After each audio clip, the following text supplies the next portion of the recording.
Good afternoon. Dr. P. Ronald Wilder, and I'm a member of the Gatekeepers Association of Alabama. We are a group of pastors who feel that it's our responsibility to help our people be informed as it regards issues that are pertinent to us as a people, and especially to you of the household of faith. One of the things that we do is at elections, we try to educate people on the issues and where the candidates stand. We host forums such as this one. This is a mayor's forum, where we allow the candidates to come and speak to you and let you know their platforms and where they are on the issues. And so therefore, you can have the information to make an informed decision when you go to the polls. We're happy today in this mayor's mayoral forum. We've had all the other candidates, and today we have Philemon Hill, who's a candidate for mayor of Birmingham, Alabama. So please welcome, amen, Mr. Hill, a candidate for the mayor of Birmingham, Alabama. Thank you. My name is Philemon Hill. I would like to say thank you for providing this forum to the organization, to Bishop Lowe, and to the friends and members of this church. To the citizens of Birmingham, my name is Philemon Hill, and I'm asking you to elect me as your mayor of this lovely city. To give you a little background about myself, I was born and raised in Birmingham. Most of my childhood was spent in Ensley, and most of my family lives in Titusville. I now currently live in Titusville. I'm a graduate of Ephesus Academy. I'm also a graduate of the A.H. Parker High School. I also received a mechanical engineering degree from Tuskegee University, as well as an MBA in marketing and finance from Clark Atlanta University. That is my educational background. A little bit about my professional background. After finishing Tuskegee in 1995, I worked for 5 years for Hughes Aircraft, designing radars for fighter jets. Some of my pet projects, you could say, is the F-15, F-18, F-22 fighter jets, as well as the B-2 bomber and the Apache helicopter. I've used a lot of that analytical engineering experience and converted that into becoming an entrepreneur, as well as a business owner in sports marketing and entertainment industry. Now, what does that have to do with politics? Engineering is about designing as well as using solution-oriented results for people. In business, as an entrepreneur, I use solutions to provide services and products for people.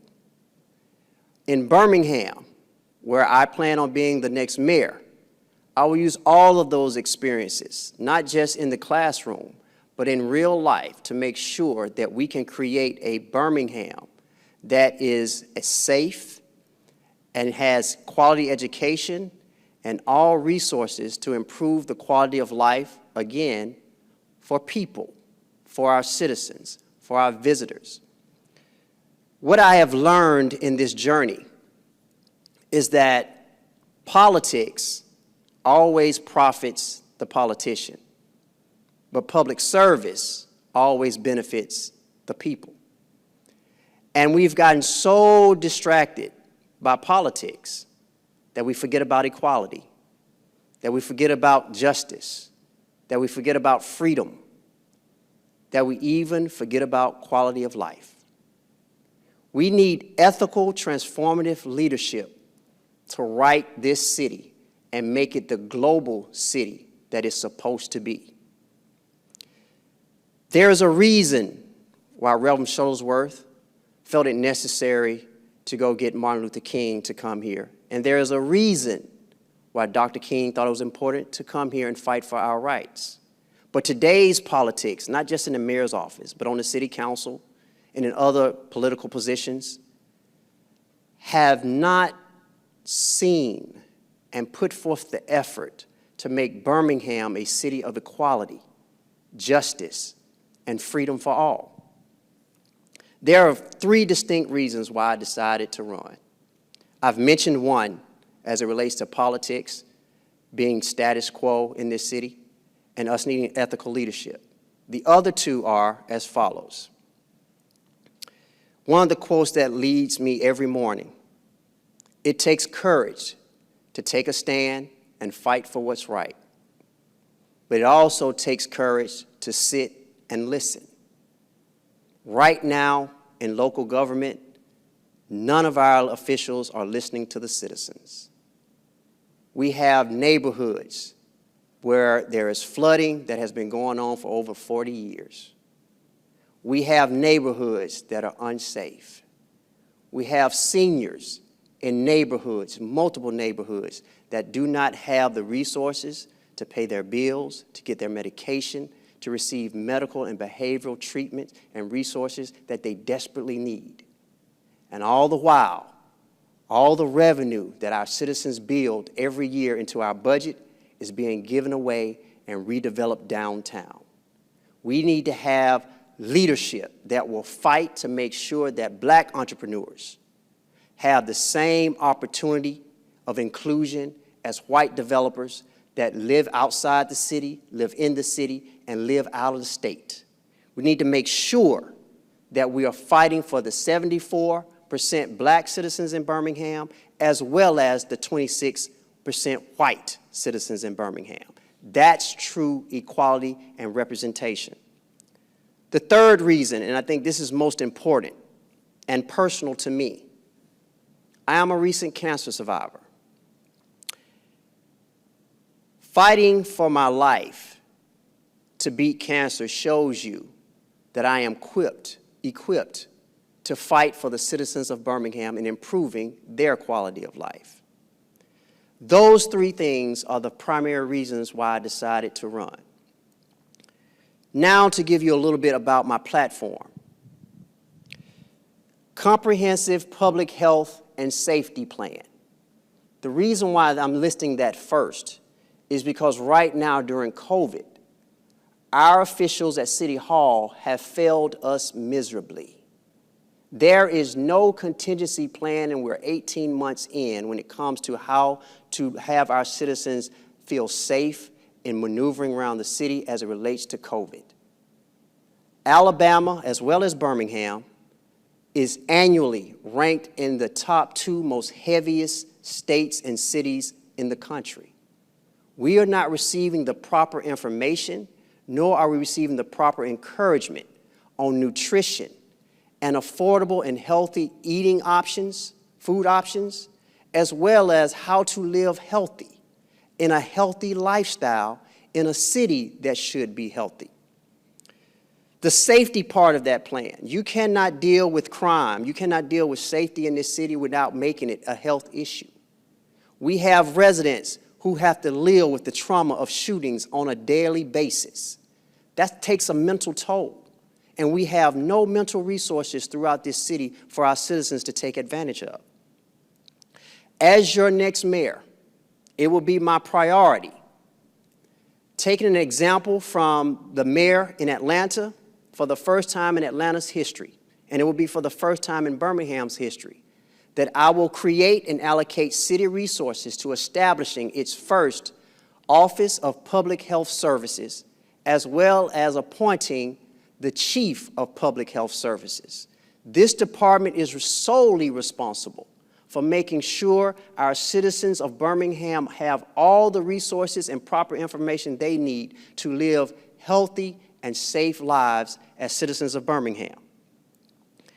As far as crime, I will work not only with the police chief, I will work with the sheriff, and I've already met with county officials as it relates to implementing a crisis intervention program, as well as implementing Cure Violence, a community policing program that has already been working not only in this country, in cities like Chicago, as well as San Francisco, and globally.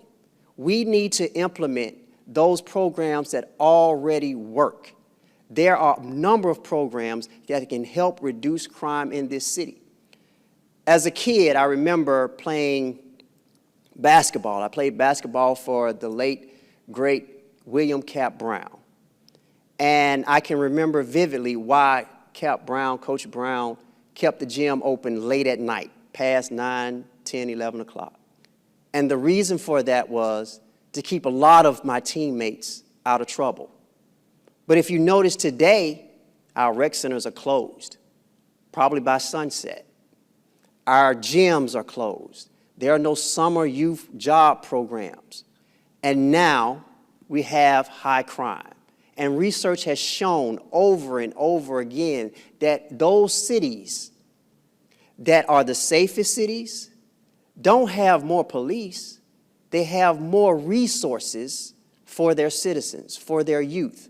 So we need to create programs, healthy programs, that will employ our youth, encourage our youth, and provide healthy options, and employ our citizens in Birmingham. Also a part of my platform, the second of three of my platform, are new civil, environmental, human, immigration, and voting right policies and practices here in the city. The reason why this is important is because at the beginning of last year, not only did we have to deal with COVID, we had to deal with the economic crisis, and we had to deal with a cultural crisis. And Birmingham is supposed to be the epicenter of the civil rights movement. It was only between 58 and 60 years ago that King was here and others with the foot soldiers were here fighting for equality for black people. Fast forward till today, our city leadership actually took it upon himself to restrict the rights, the constitutional rights of citizens to a peaceful protest. So much so that the ACLU wrote an article condemning those very actions by the current mayor. We need to make sure that we have leadership that allows all citizens their constitutional right to free speech as well as to a peaceful protest, not limit it or take it away. And third on my platform, I have created the most comprehensive blueprint for Birmingham and making it a global economy. One of the ways I plan on doing that, we have a lot of city property that is sitting dormant, not generating any real revenue. One of those facilities is the Boutwell Auditorium. In my plan for the city of Birmingham, that will be repurposed and redesigned and renamed. Imagine for a second turning the Boutwell into the now, or will be in the future, the Dr. Martin Luther King and President Obama Hotel and International Conference Center. You have all of that development taking place right across the highway at Uptown and at the BJCC with the new football stadium. We repurpose that hotel and we can generate more jobs, create more jobs, more tax revenues, increase it to a livable wage from minimum wage, and have economic impact that can change the lives and improve the quality of life in all 99 neighborhoods just by that one action. And the second part, and second idea and concept that I will implement as mayor of Birmingham is to expand Birmingham Shuttlesworth Airport. Think about this as well. We're about to host the World Games not only in 2022, but also in 2023. And Birmingham Shuttlesworth International Airport does not accept or provide international flights. That means that the powers that be of the World Games said that they would rather have those millions of dollars for those athletes that are coming to and from Birmingham, for that revenue to go to Nashville, who provides international flights, as well as to Atlanta, Georgia. Birmingham is the largest city in the state, and we need to have leadership that can inspire generational wealth, not only for the city, but for the citizens of Birmingham by taking those type of actions, expanding that airport, creating opportunities for black-owned businesses, minority-owned businesses, and others, as well as creating the opportunity for some youngster who has the presence of mind to say, you know what? I'm going to start the first black-owned airline, and it will be headquartered in my hometown, Birmingham. That's the type of vision I have for Birmingham as mayor. I want to make sure that everyone knows that as a candidate for mayor, I dedicated myself to not being a person who only talks the talk as I campaign. I wanted to walk the walk as I campaigned. I wanted to do as I campaigned. And one of those things that I'm doing and have been doing is the creation of the Shower of Love Project. The Shower of Love Project is a mobile shower service that I created in 2017, a nonprofit that provides mobile shower services to the homeless. And not only do we provide mobile shower services to the homeless, we also provide comprehensive wraparound services for our homeless citizens, not only in Birmingham, but in Jefferson County and throughout the state. It has been received so well that we are being asked to provide the same services in other cities and other states throughout the Southeast. I'm walking the walk and talking the talk. Also, as I was going through chemo in 2019, I wanted to get to a point to where I beat cancer and also was able to provide services and resources to those cancer patients and survivors just like me. And so I created the Classic Rivalry Fight Cancer 5K. And that inaugural event will take place on October 25th. That's the Sunday of Classic Week, Magic City Classic Week. And with the help of several of my mentors, this Classic Rivalry Fight Cancer 5K will go on every year, each year during Magic City Classic Week. It will be the kickoff event. As I walk the walk, I talk the talk. Black History 365 curriculum. This is one of my most recent, proudest achievements.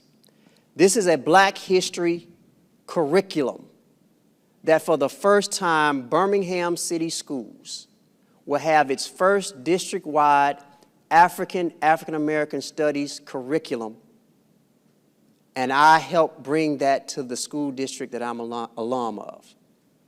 Not only will this be in Birmingham City Schools, this is also being received very well in Jefferson County schools as well as throughout the state. And I will be dedicated, once I become mayor and thereafter, in making sure that we have the most comprehensive Black history curriculum for our students and for our people. This is something that if we want to deal with crime, if we want to deal with dropout rates, if we want to improve test scores of our children, if we want to improve college retention, if we want to deal with all of the ills that affects our public school system, we need to make sure that we can provide this type of education and connect them with their culture, because this gives them the confidence to believe in themselves, knowing that they come from kings and queens from the continent of Africa. This is something that can be transformative.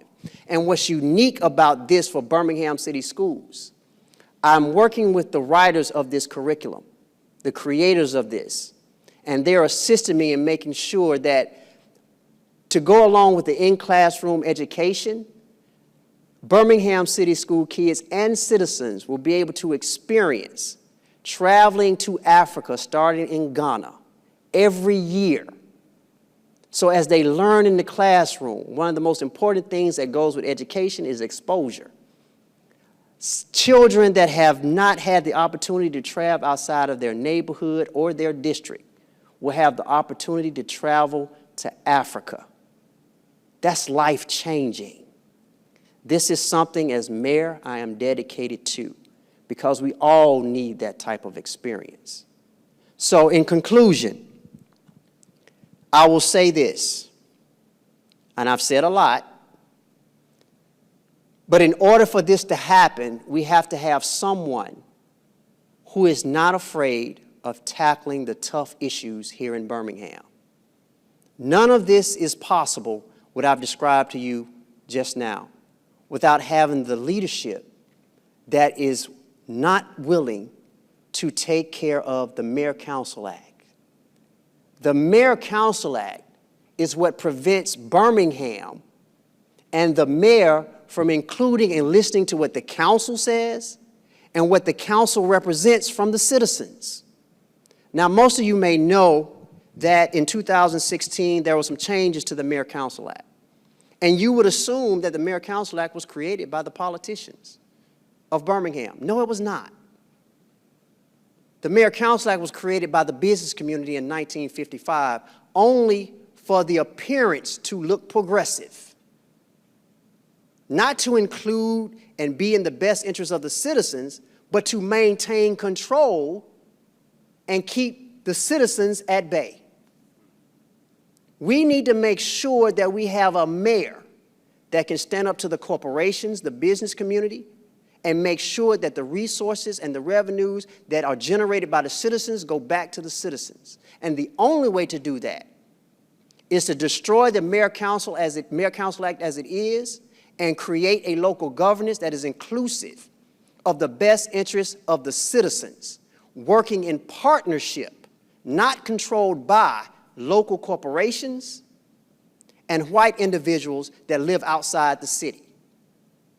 The reason why Birmingham has not yet received its rightful place in this world and in history is because we're continued to be controlled by corporate Birmingham.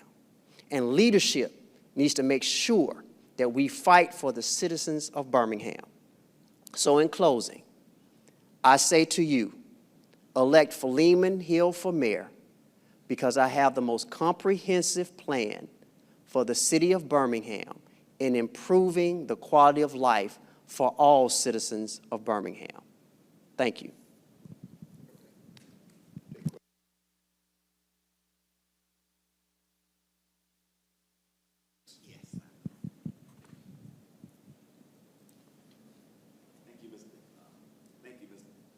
Mr. Hill.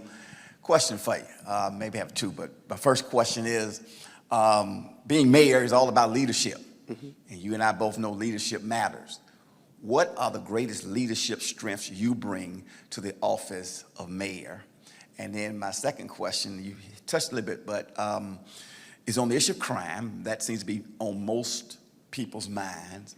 Our present mayor says that all the numbers are down, but homicides up, and that's what makes the most noise. That's, how much, people are concerned about people being killed. What will you do to address crime, and specifically the homicide issue? Okay. Cool. Okay. To answer your first question about leadership, again, I'll use the quote that I use every morning to give me a little energy. It takes courage to stand and fight for what's right, but it also takes courage to sit and listen. A part of being a leader is sitting down and listening to the concerns of the citizens. Campaigning has allowed me that opportunity. Even outside of campaigning, I have to be able to listen. Leaders don't get credit for knowing all the answers or having all the answers. I have to be able to work not only with the city council, I have to also be willing to work and listen to the citizens, because as a leader, I'm only that. It was the votes from our citizens that made me the mayor, or will make me the mayor. So I have to continue to have that dialogue and listen. And a part of being a leader, I have several close friends that are in the military. And when they go through their leadership training, their captain training, and so forth and so on, they're always reminded that when you make a mistake or when you lose, that's on leadership. But when you win, that's on the team. That's the approach I bring to this office. Being able to use that type of philosophy and making sure that I'm not just the leader and everybody is down here. The citizens are above the office of the mayor. Because at the end of the day, the council and the mayor work for the citizens. Regardless of how the local governance is, local governance is, the Mayor Council Act is, at the end of the day, we work for the citizens. To your second question, as it relates to crime, the crisis intervention program that I will be implementing in Birmingham, I've already reached out to county officials, and this is already successful not only in Portland, Oregon, it is also successful in Savannah, Georgia. I've already reached out to the person who administers this program in Savannah, Georgia, and they are willing to bring it here because, again, it works. What we've seen in the past is that we use our policemen, we overuse our policemen for everything. We use them to write speeding tickets. We use them to send them to domestic situations. We use them to go out to, actually we use them in our schools. We use them for mental health and behavioral incidents. Well, what the crisis intervention training program does is we train mostly volunteer policemen, but in my conversations with county officials, they want all of their sheriffs to have this training. So when they go out, everyone is prepared, because that is what our policemen need in Birmingham. We need more training for our policemen. That helps reduce crime, that helps prepares them for every situation. We can't continue to send untrained police officers to do everything. That's increasing the crime numbers. Also, when it comes to reducing crime, we have to provide employment options so that they don't feel it necessary to go out and do unlawful options. At the end of the day, it's about survival. And it's a part of my role as mayor of Birmingham to work with the city council, work with our entrepreneurs, work with corporate Birmingham to make sure we are providing livable wage job opportunities and job creations within our city. I'll show you how the expansion of the airport will provide jobs for our citizens. Right now, Atlanta Hartsfield Jackson's International Airport right now provides 63,000 plus jobs. 63,000 plus jobs. If Birmingham could do a fraction of that by expanding our airports, we're already going to Africa with our kids and our citizens. So now we can start providing flights from Birmingham to Africa with that. That's going to create jobs. That's going to create local jobs. It's going to create county jobs. It's going to create state jobs. It's going to create federal jobs. Your crime numbers will go down. But we also have to have, and I can't miss this point, we have to have leadership that can also encourage and inspire citizens' individual responsibility. We got to have conflict resolution. We got to get beyond this selling everything with a bullet. Sit down and talk. And we don't have that. No one's even considering it. One thing I dislike about the current administration when it comes to addressing crime is that the solution is always put on the resident.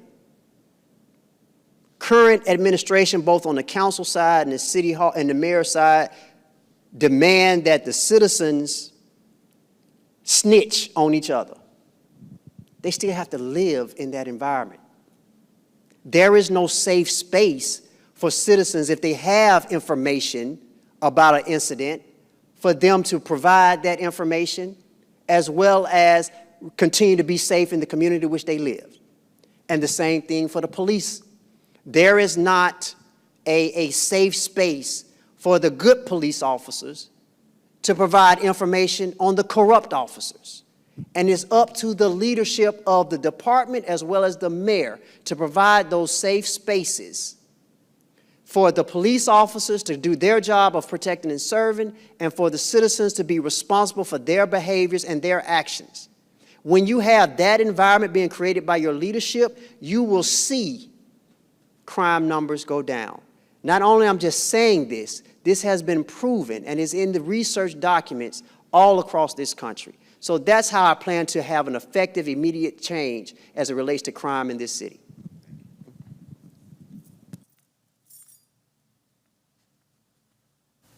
Hi, good morning. Thank you for coming and sharing your time. And I, too, although not a resident now, product of Titusville. All right. But I'd like to piggyback off of your last statement about the crime and the safe space.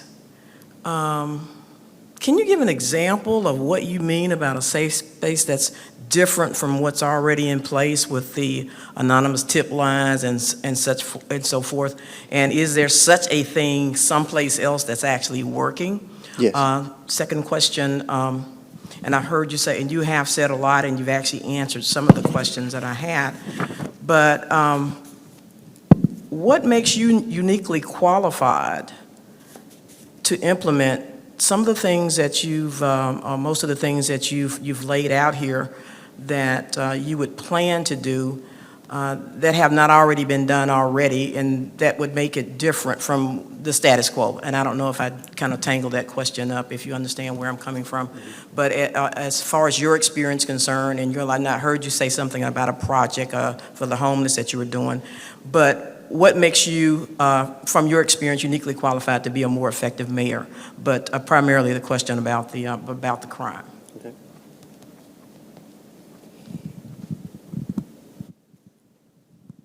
Testing. Safe spaces. In New York City, there was a gentleman who started a charter school. And in creating that charter school, he worked with the local police department and City Hall because that charter school was in a very rough area, crime-infested area. And he worked with also the clergy around that school, and working with all those entities, he made, I think it was a 12-block radius around that school into a safe space.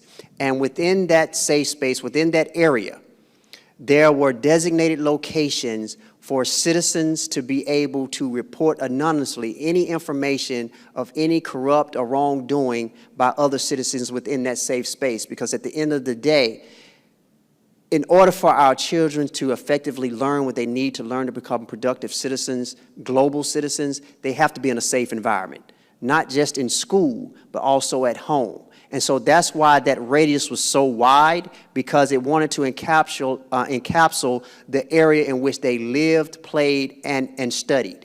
And so that safe space environment can be replicated in Birmingham with all entities working together again. We can literally create the drawings of the churches, the schools, and the homes throughout the city, and have designated safe spaces, and also providing those hotlines and means of communication.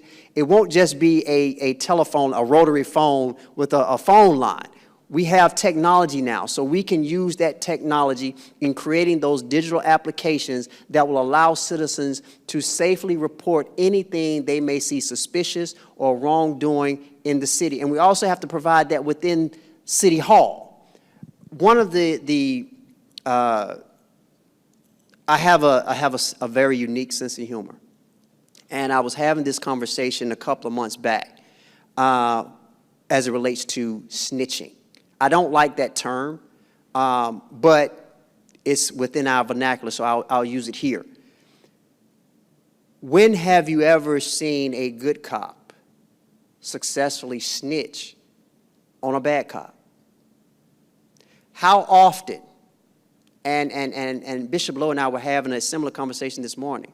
How often do you see good pastors snitch on corrupt pastors? How often do we see good politicians snitch on bad politicians? That safe space is not there. If you had that safe space where people can freely communicate what they're dealing with, they're more open and more likely to report it. But if they're going to be retaliated against, they're going to hold that in. And what does that do? That causes stress. And stress causes other medical ailments. And we have to get beyond that. We have to make sure that there's always an open line of communication. That's a part of the reason why I want to abolish the Mayor-Council Act. Because right now, our mayor has total control. He doesn't have to communicate anything. If he wants to spend $1 million on what he wants to spend $1 million on, he has total control without having the council to know about it or vote about it or approve it. That's too much power for any man to have, black or white. So providing those safe spaces is priority, and it also allows for transparency. And again, just in a short way of answering your question, there are other places like New York that have done the same thing in providing those safe spaces that are examples for me. Chicago has done that as well. I can't remember exactly which school district in Atlanta, but they also designated safe spaces for their citizens as well as for other entities within that zone or that area so that there can be effective line of communications as it relates to reducing crime. My qualifications. I am, as an engineer, on multiple projects, starting with the F-18 and the B-2 bomber. I was the team lead engineer. That responsibility was not only a large budget. That budget was actually similar to the city's budget now. I mean, we're talking about hundreds of millions of dollars. So it won't be my first time as mayor dealing with a budget that size. A part of my strategy, day one, will be to implement a forensic audit. And a part of that forensic audit is to make sure that we go and find every cent that belongs to the city. The current mayor actually went into office saying that he would conduct a forensic audit. I'm going to do that forensic audit because I'm not going to let the previous tenure, the previous mayor, or the previous mayor who was in politics for 46 years, whatever they did wrong, if I don't find out what's going on, it falls on me. I'm not that person. I am not running as a politician. I am running as ethical leadership. So my experiences, my analytical experiences, my experiences in finance, corporate finance, being exposed to high-level contracts gives me the best qualifications for this role as mayor. And I would like to use the budgeting process of the city to be a learning opportunity for our citizens. Take what we do at City Hall and apply it at home. City Hall should be the example, not just for City Hall, but for all boards and agencies, whether it be the Waterworks Board, whether it be Board of Education, whether it be the Airport Authority. All boards and agencies that fall under the city should follow the example in how we budget and how we resourcefully and responsibly spend taxpayers' dollars, not just give it away to be seed money for somebody else to get rich. I totally disagree with the $90 million for that stadium, and we get no return on investment. I totally disagree with the current mayor's acquisition of Ensley High School for $50,000, then sell it to the developer for $50,000, plus a $2.5 million incentive. That business will be no longer with me as mayor. We will make sure we do everything right and make sure there's a certain level of standard and responsibility in how we spend public funds in this city. So I'll say all that to say this. All of my experiences to date make me the best qualified to be mayor of Birmingham.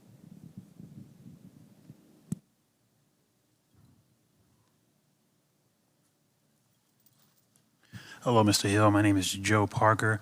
A quick question. What do you believe is the city's biggest problem, and what do you believe needs to be done to resolve it?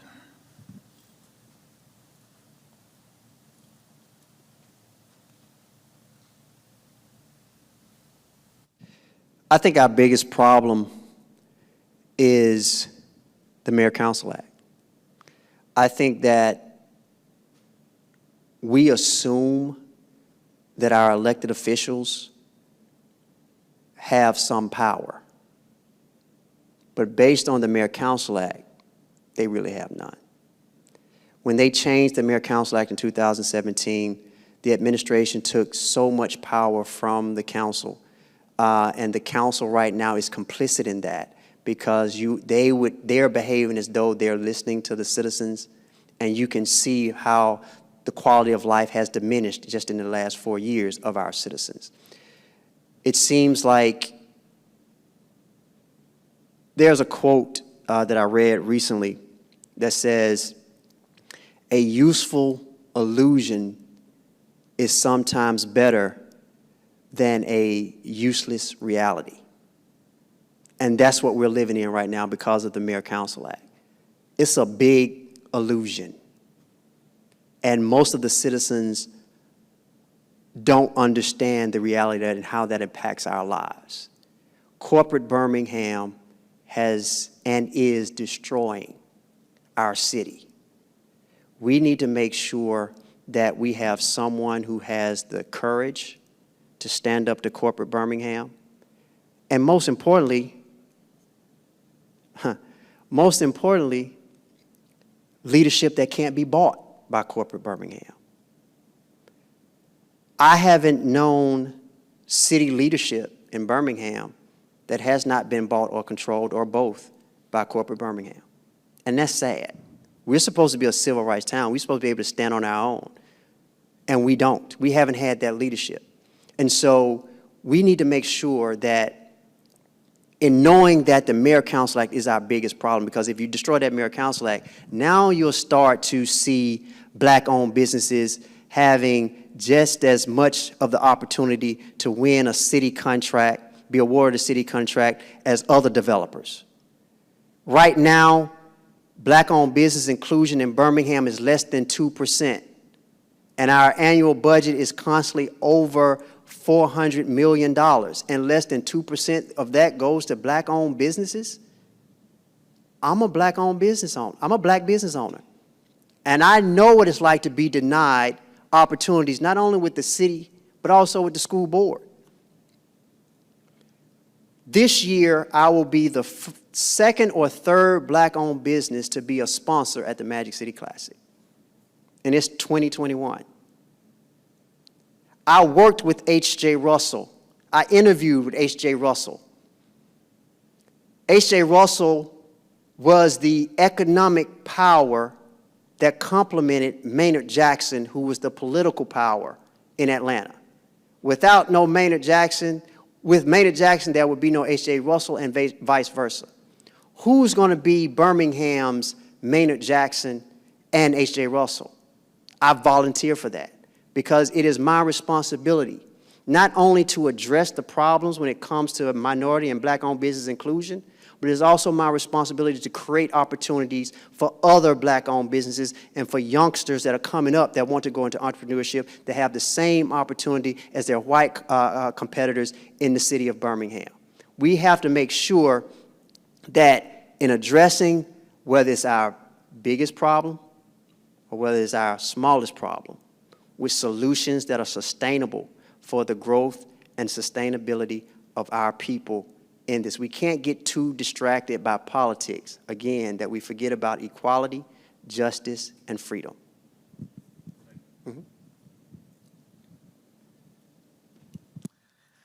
Hi, I'm a retired teacher from Birmingham City Schools, taught there for 26 years.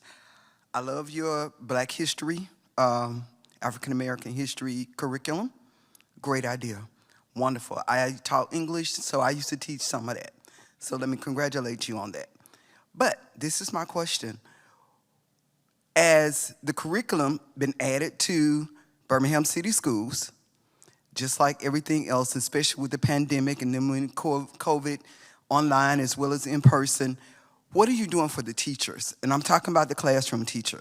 First of all, it's been a while since they had a raise from the city of Birmingham.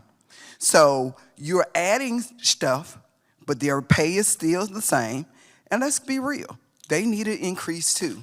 Every time we get new politicians, everybody come up with something new for the classroom teacher who's already overloaded. So compensate them with at least some kind of financial benefit. So my question is, if you become mayor, you're going to implement your Black History curriculum, great idea, but are you going to implement a raise for the classroom teacher for the city of Birmingham? Excellent question. The short answer is yes, emphatically yes. My parents are retired Birmingham City School teachers. My dad taught welding for 30 years at Phillips High School. My mother also taught English at D.H. Parker High School for close to 40 years. So, and I attribute my public speaking skills to her. I would like to address your question in this way. COVID exposed a lot of things. And one of the things that it exposed that we don't talk about, that we should be talking about, are the teachers, the first teachers of our children, which are the parents. When the kids had to learn at home, distance learning, our parents weren't prepared. And now they're trying to push them back into the schools knowing that it's unsafe. We need to have leadership that can work with the city council, work with the school board, and work with the superintendent to make sure that our teachers, just like our city employees, because the teachers are the city employees for the board and the school system, we need to make sure that we have a leader that will demand and be able to negotiate with the school board and the city council that we have increase in pay. And we also create incentives so that those teachers can afford to purchase property in the city limits of Birmingham that will cancel out the blight. We need to have that not only for the teachers, but for the city employees, for the police, fire, and first responders. Working not only with our banks, but definitely with our Black-owned banks, making sure that we have those type of incentives for our teachers. Education is a lifelong journey.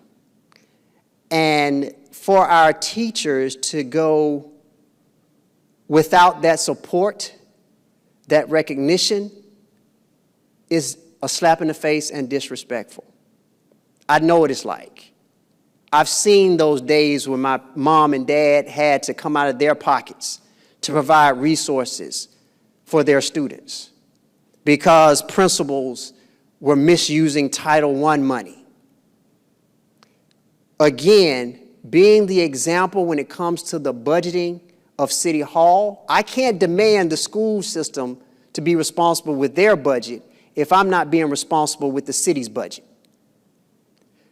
We, in being responsible with citizens' money, because it's the public's money at the school board, by showing that example of how to spend responsibly and who to spend it on responsibly, will restore trust between City Hall and the school board. And not just the public, Birmingham, but also Jefferson County. And so this is why leadership is so important. Having ethical, transformative leadership that's knowledgeable on what the issues are between the two entities. What I've experienced, because I fought for a long time for teachers and students in Birmingham City Schools, so much so that I got wrongfully trespassed from public board meetings. I've gotten arrested over 5 times in the last maybe 6 to 8 years. Standing on truth. I know how superintendents and board members can use that power to silence someone who's standing on truth and justice. I've seen how superintendents, board members, and principals bully teachers, all for asking for resources for their students. When you have someone who has experienced that and knows that that's not the best way to go about it, I have to make myself available as the viable option to right those wrongs. There is nothing more important to me than providing a quality education for our kids.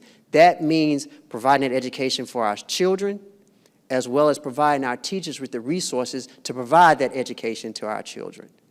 Money,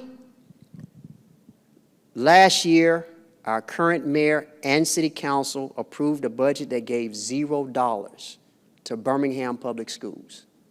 This year, here's the political trick. Because this is an election season, he has itemized $1 million for Birmingham City Schools. But the criteria that Birmingham City Schools has to meet to get that through Birmingham Education Foundation, it will more likely be $0 again. So you can't tell the citizens that they're putting people first when you're showing them you don't even care about their children being properly educated, because you're giving $0 to our children. Day one, because I have done a survey asking citizens, how much are you comfortable with in being a starting point for, in the budget, going to Birmingham City Schools? And that number that majority of our citizens overwhelmingly said was between $3 and $5 million. That way, allocating that type of funding annually to Birmingham City Schools and making sure that they are allocating it responsibly and spending it responsibly allows for that dialogue, and makes sure that if on my priority list as mayor and on the priority list of the city council is teachers, we need to be giving them raises, cost of living, incentives, bonuses, whatever they need, professional development, whatever they need to be successful so our children can be successful. That's what I stand for. That's what I'll fight for every day, all day. Because honestly, this vote that's coming up on August 24th, even though Birmingham is celebrating 150 years, it will determine the next 150 years. So please vote wisely.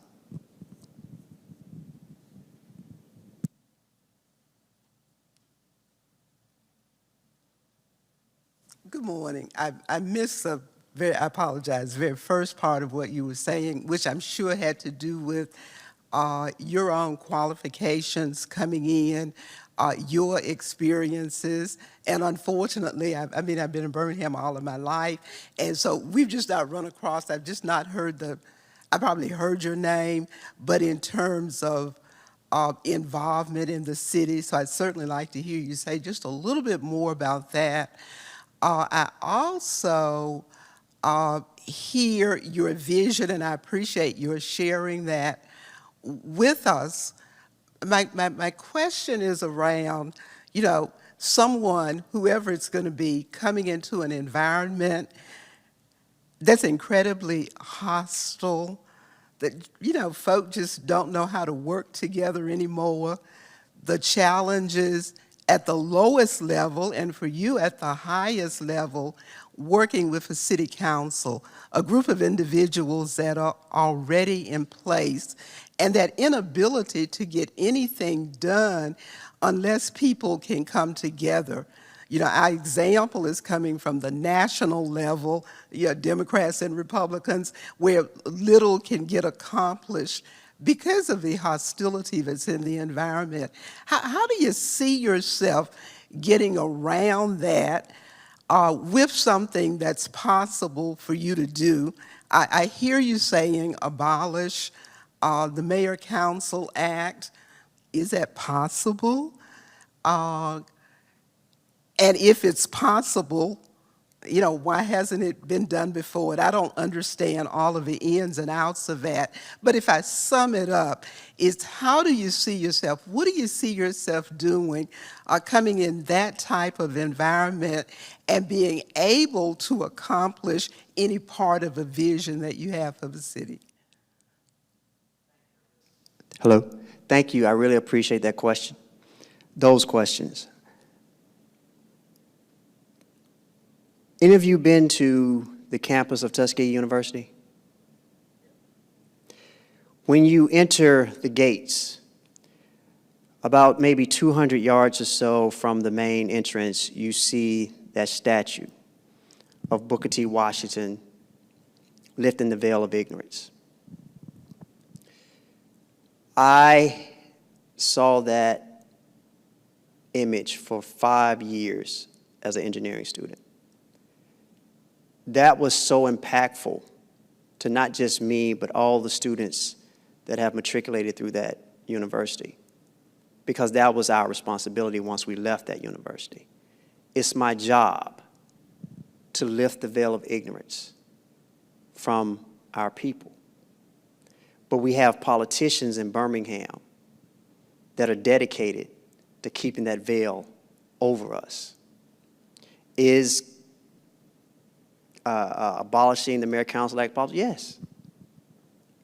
Will I have a team of attorneys that will make sure that is possible? Yes. It has to be addressed legally. When you look at, again, the Mayor Council Act was established in 1955 or created in 1955 by the business community of that time, which had no desire for there to be any involvement or control by black people. It was not implemented until 1963. And it was implemented in 1963 as a rebranding of Birmingham to appear to be progressive. Not to be progressive, but appear to be progressive.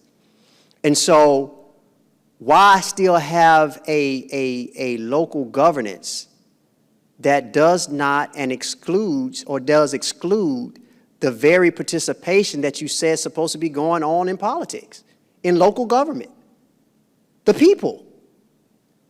So why would we move forward without addressing that? And that actually, the Mayor Council Act actually allows for individuals like Jabbo Wagner to continue to manipulate and control this city, for his acquaintances to profit off of our city. I don't want to live under that type of situation. I want to make sure we have a fair and balanced governance that allows opportunity, especially for the 74% black, but for all citizens. I mean, there is no other way around it. It is very possible. The reason why it hasn't been done yet, and I'm going to have to speak frankly, we've had a black mayor since 1979. They have been complicit in that. That's the fact. Whether you want to hear from me or not, we have had, 5 black mayors who have been complicit in the status quo that excludes a majority black citizenship in a majority black city. And enough is enough. We cannot sit here and say that we are that much further than we were 60 years ago. At least we were more together then, fighting for the same cause, than we are now. And if nobody's going to be strong enough to say it, at least I can say, before I leave this world, that's what I tried to do. This is most important. Nothing that I've said to you today is possible without addressing the Mayor Council Act. It is definitely possible. Along with changing or destroying the Mayor Council Act and building anew, includes, because I will go in day one, calling a meeting with the city council, giving them power. One of the most memorable experiences I had as an engineer, as it relates to working with someone who dislikes you or there's a hostile energy between the two of you, is I was living and working in Augusta, Georgia, Savannah, Riverside. And there was a white engineer on my team who told me that he didn't think it was right for a black engineer to get paid the same as a white engineer. Think about that. This wasn't 1950-something. I'm 48 years old. This wasn't 1960-something. This was 1993. I couldn't get too mad. Was I upset? Yes. But I still had a job to do. he and I still had to work together to get that job done. Did I have some nice words for him? Yes. I was professional. But we still got the job done. And that's what's missing from politics from the national level to the local level. We get so caught up in the politics of being against each other that we forget we're supposed to be working for the citizens. So as it relates to the Mayor-Council Act and empowering the city council that also can empower the citizens is day one, I will give them the power to be engaged in the city budgeting process.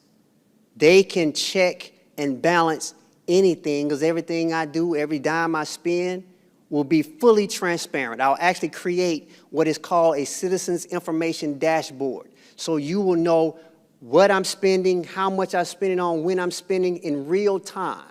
We have too many advances in technology for that not to be in place right now, not just on the mayor's side, but also on the city council side.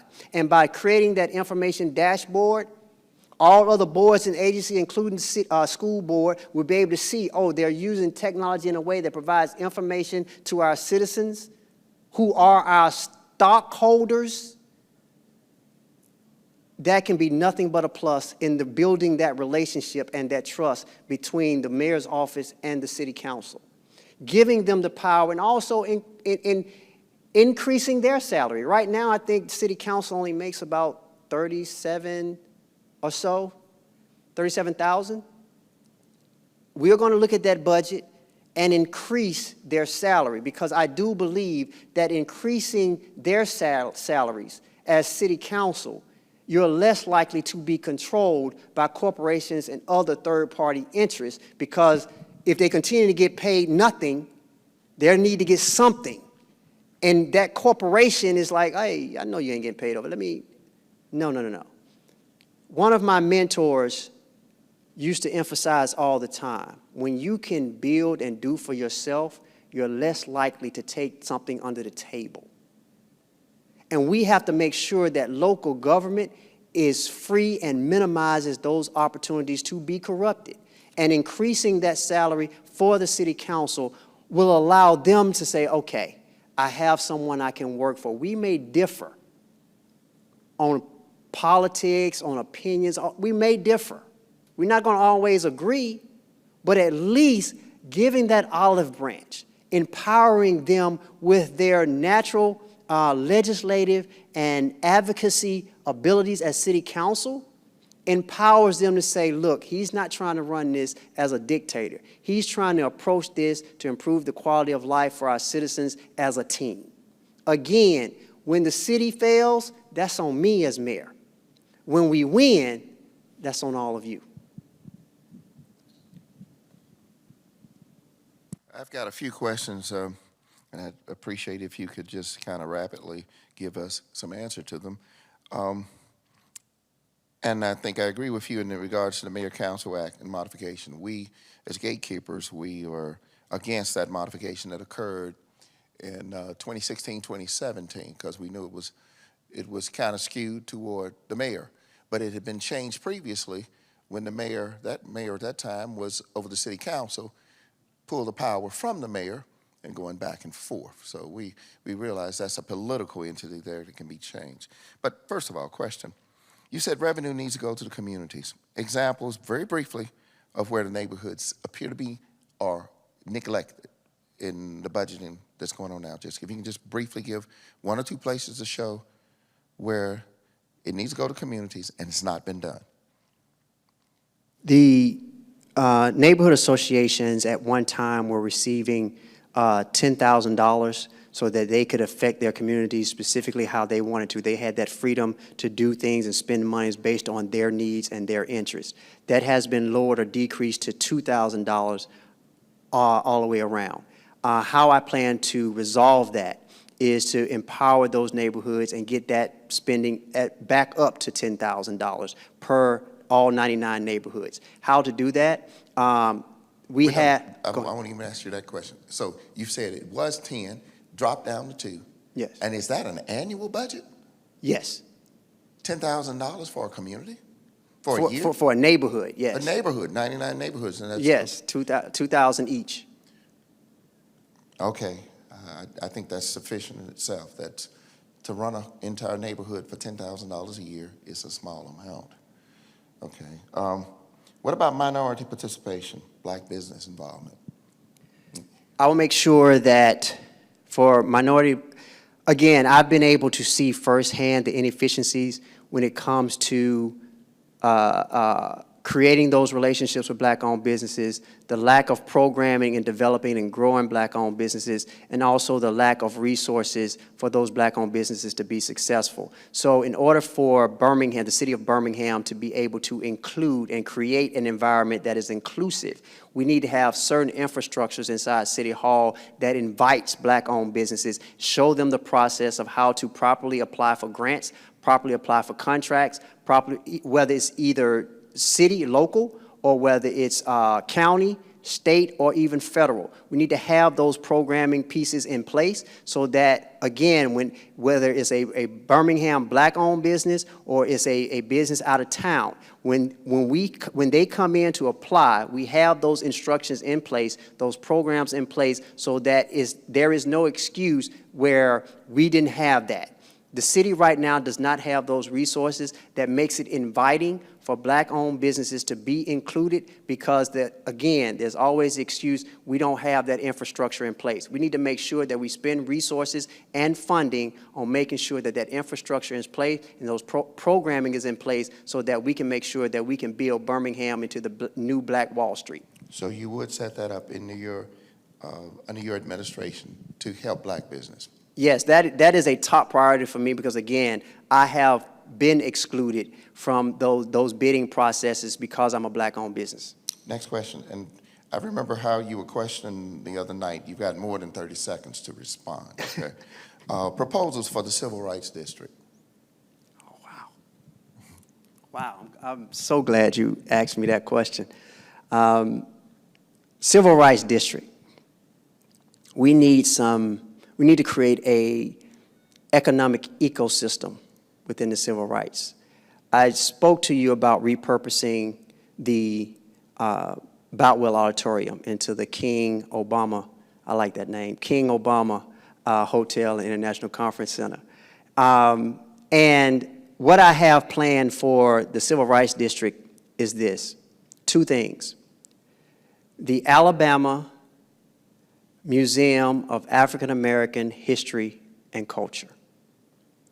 This museum will encompass all of the history, not just of Birmingham, but of all of Alabama, including Africatown, our history in Montgomery, our history in Tuscaloosa, our African American history since being brought here from the motherland, right there in the civil rights history. That one project will make us a global city. It will generate revenue unbeknownst to this city. It will create jobs, livable wage jobs for this city, right there in the heart of the Civil Rights District. And secondly, because my father is a veteran, I have many family members and friends that are veterans. And Birmingham has one of the largest numbers of veterans in the state. We need to also include in the Civil Rights District a memorial and museum for African American veterans, including the Tuskegee Airmen. I personally will be acquiring property near the Civil Rights District to put a restaurant and a hotel so that when visitors from all over the globe come to Birmingham and tour our Civil Rights District, they will have somewhere to stay, enjoy good Southern food, and enjoy the Civil Rights District. So those three opportunities are the ones I would like to present to the citizens of Birmingham when it comes to generating revenue as well as building attractions that can long serve the city as it relates to the Civil Rights Institute. I'm going to pull you out a little bit on this issue. Understand that there are attempts in this city to move this city to more of a human rights city as opposed to civil rights. that is, establish more more identity for LGBTQ versus what we've been historically known. In other words, going back to the same situation that our movement for civil rights has been hijacked, and yet they want to bring us, I understand, to make this city be known as sort of like a human rights capital, as opposed to what we're doing with civil rights. You have a stand, a position on any of that? Yes, I do. You're correct. Our civil rights are being hijacked. One of the misleading narratives from the Obama administration is that when he passed laws for women's rights, for women to receive equal pay, we automatically assumed that that included black women. But if you looked at the timeline, individuals like Venus and Serena had to fight long before that law was passed to get equal pay on the professional tennis tour. During the Obama administration, we also became distracted because when LGBTQ received certain rights during his administration, that included black LGBTQ, but that didn't. They had to fight long after that to receive equal rights. It's all over within our society that our civil rights as black people in this society has been hijacked. It's like we're being forced to accept that equality for LGBTQ supersedes my rights as a black person, and more so as a heterosexual black man. And that's not fair to me. That's actually reverse discrimination. So we have to have someone who has a full comprehensive understanding of this to have to deal with it. We have to make sure that we educate our kids in a way that they can also, when they're older, have this conversation without it being confrontational. So I agree with you, Bishop Lowe, that our rights have been hijacked because it's easier for white Birmingham to have a conversation about LGBTQ or women or human rights because they don't want to deal with the ugly truth that we have our rights that still need to be protected and served. Good. Crime reduction. From your experience, do you feel our police department is demoralized at this time? And if so, what will you do to correct it? Yes, it is very demoralized right now. I have several friends several that have recently retired with the energy within the police department being very low, the morale being very low. First thing I would do is I would actually terminate the current police chief, and I would promote someone from within that is from Birmingham. What I've noticed over the years, especially when I started out working with Birmingham City Schools, is we oftentimes don't promote our own from within because when we bring someone from out of town, they're not vested in the community. And so they're more likely to be controlled by the corporate community or outside factors.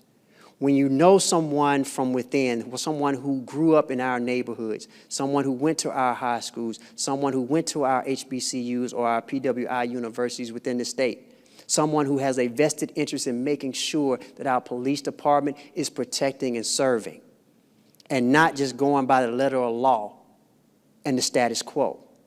We have a better opportunity to reduce and address crime when we have someone that we know and someone who is vested in making this city safer. And so, along with promoting someone from within, we also have to make sure that we address the corruption within.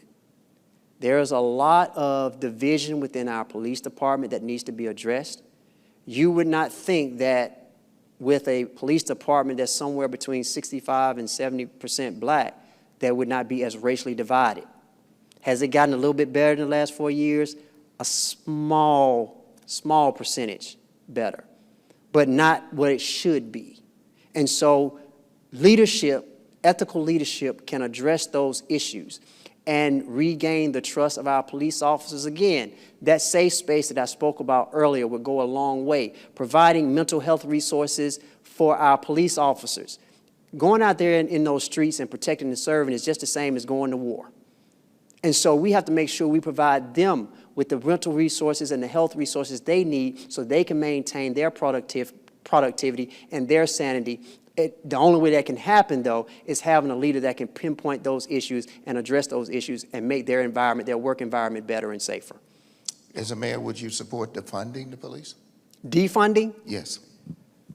I would support restructuring the police. Now, I'm not one of those that are again, my mother is a retired English teacher, so I'm not afraid of any word. And we've gotten too sensitive when we hear defunding. We need to rethink and restructure all institutions within local government. Because again, what we've been doing hasn't been working. So I would like to use reorganize and restructure our police department so that we become more productive. So would that mean adding more funding to improve and correct deficiencies in the policing as we know it? The short answer is yes, but what I'm not for is putting $13 to $15 million into the police and putting $0 into the schools. Okay.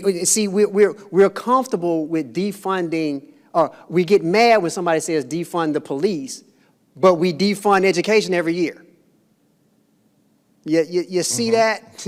So we have to make sure that we can't be so scared of a word when it comes to policing, because we're not even doing that efficiently and effectively. Because the crime numbers are high, but we're dumping millions of dollars into that. And one of the reasons why we're having to dump millions of dollars into crime, because for some reason we think money is the solution, because we're not providing solutions and resources and funding to education. When research after research after research has shown that when you have a quality education and you provide jobs, that reduces crime. Okay, finally, who determines how city funding is spent by the Board of Education? Which means when the city puts money into the board, the city has no control of what the board's going to do. Is that correct? Mm-hmm. Mm-hmm. So then it is the Board of Education that determines how that funding is spent, correct? Correct. So then part of the thing, though you may put money into the Board of Education, into the city school system, depending upon who's involved in that board, determines whether it actually gets to the school. Is that correct? Correct. So then our responsibility as citizens should not only be focused on who the mayor is, but equally and perhaps even more importantly, to those who are involved in our school board. Would you agree with that? I totally agree with that. Okay. Let me add to that. The school board serves as the city council in the school system. The superintendent serves as the mayor in the school system.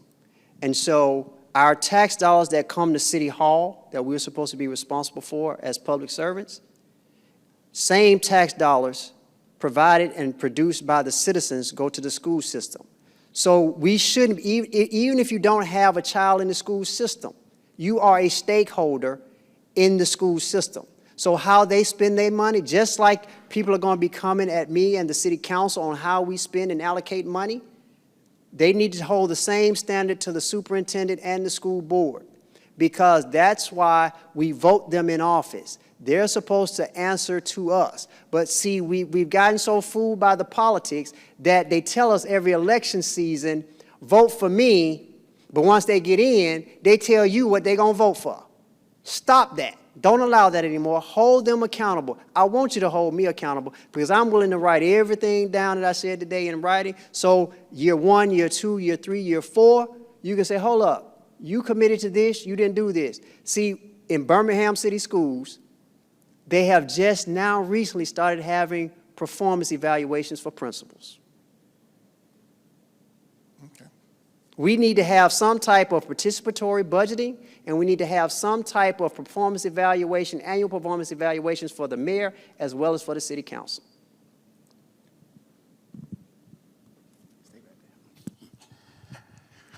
Thank you, Mr. Hill, and there you have it. The candidate spoke very openly about his platform, what he stands for, what he'll do if elected to be your mayor.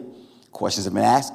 He didn't dodge anything. He came straight up. That's what we here at Gatekeepers desire to do, again, to give you, the citizens, an informed look at all our candidates so you can make an informed decision. We want to pray for you before you go, sir. Is that okay? Every hand in this direction. Father, in the name of Jesus, we just thank you for your goodness and kindness. We thank you for your tender mercies. Thank you for this candidate, Mr. Hill, in the name of Jesus. God, we just pray your grace and strength continue to be over him in the name of Jesus. We pray, God, that your hand would guide him, that a special grace for leadership will be over him, Lord, in the name of Jesus. God, that should he win this election by your sovereign grace, God, that he would be the mayor that he says he will be and that you will call.